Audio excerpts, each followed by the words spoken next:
Out of all the plate lunches you can get in Hawaii, one of the most popular has to be chicken katsu curry. But for such a beloved dish, making it is actually pretty fast and simple. Let me show you. Because of the huge Japanese population in Hawaii, whenever we think curry, we think Japanese curry rather than Indian curry or Thai curry, which is much milder and sweeter. Of course, you could just mix the curry out of the box with some water and it would still be good. But it's always nicer to dress it up with some vegetables. Carrots add some nice sweetness to the curry. Since we're basically using the curry as a sauce, I'm dicing my vegetables a lot smaller than I would if I were making a stew. For the carrot, that means quartering it and then dicing it. Other good options would be potatoes, maybe celery, or peas. Just try to dice them in small bits. Of course, onions are always great to enhance the flavor of whatever you're cooking, but especially so in stews like this. Like the carrots, we're gonna dice them small. I still remember the first time I had katsu curry as a teenager. Of course, we had chicken katsu, and we had beef curry, but I had never had the two together before. I remember thinking it was an unusual combination, but then again, when you order a mixed plate, you can mix any two items you want. It was just unusual that this had become such a popular combination, like chocolate and peanut butter.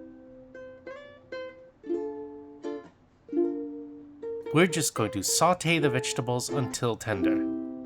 Since we sliced them small, it shouldn't take very long.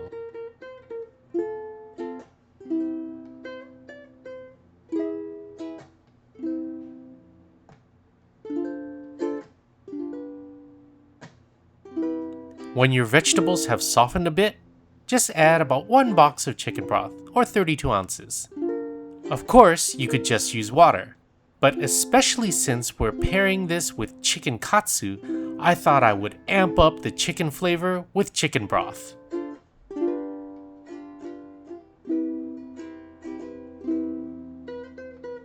Then, a box of that wonderful Japanese curry. Of course, there are quite a number of different brands of curry at the store. But the one my family always likes best has always been golden curry from S&B.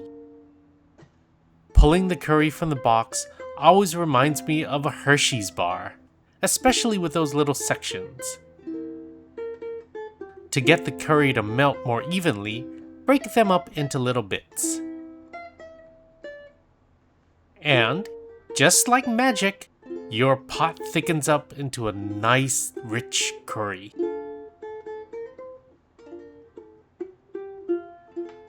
Okay, on to the katsu. Like the curry, the katsu is much simpler than it seems to be. We'll start with about 1 cup of flour. Then we'll need about 3 to 4 eggs.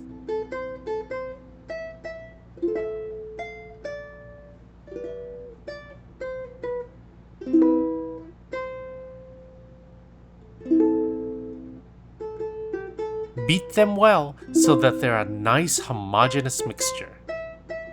Then, the key to good katsu is panko, or Japanese-style breadcrumbs. The panko is what gives katsu that signature crispy, flaky exterior. Now, in Japan, the classic katsu is tonkatsu, made with pork. But in Hawaii, the classic has always been chicken katsu. Just roll it in the flour, and then the egg, and then the panko. Contrary to what you might think, you actually want the thinnest possible amount of each coating, so be sure to shake off all the excess. Of course, we think of katsu as a Japanese dish, but in Japan, it's actually considered yoshoku, or a Western-influenced dish. Katsu is the Japanese pronunciation of the word cutlet, and it is a Japanese version of a French veal cutlet.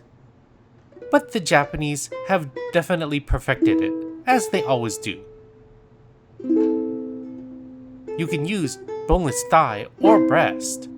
The breast, of course, has a cleaner, more elegant taste, but the thigh is juicier and is more forgiving in terms of time and temperature. I usually prefer the thigh. Now, we just fry up our chicken on medium heat for about 4 to 5 minutes on each side.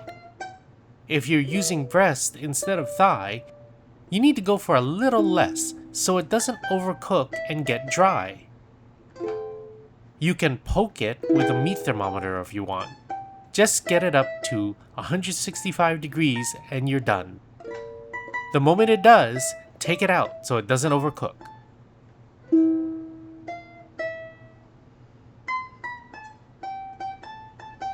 After it comes out, let it rest for a few minutes.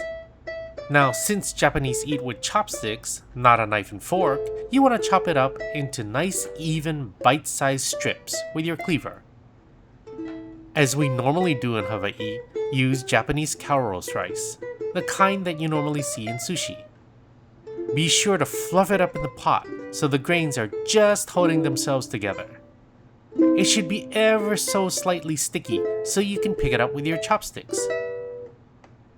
Japanese food always has such a beautiful visual appeal, so try to plate it nicely. Lay out the katsu nicely and pour the curry on the side. You don't want the katsu getting soggy, so keep the curry on one side. Then you can just dip the katsu in the curry for a perfectly crispy bite with that luscious curry. And that's it! My chicken katsu curry. It's such a fast and easy dish, but oh man, is it so delicious! Who can say no to that crispy, juicy chicken? Dipping in that rich, slightly spicy curry just amps up the flavor.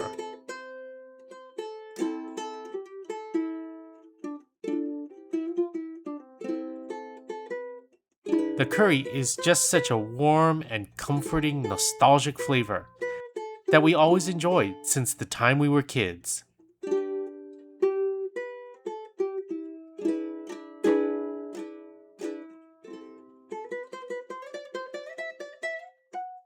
This is Japanese comfort food at its best, and a real taste of the local culture in Hawaii. Until next time, Joy Kin and a hui ho.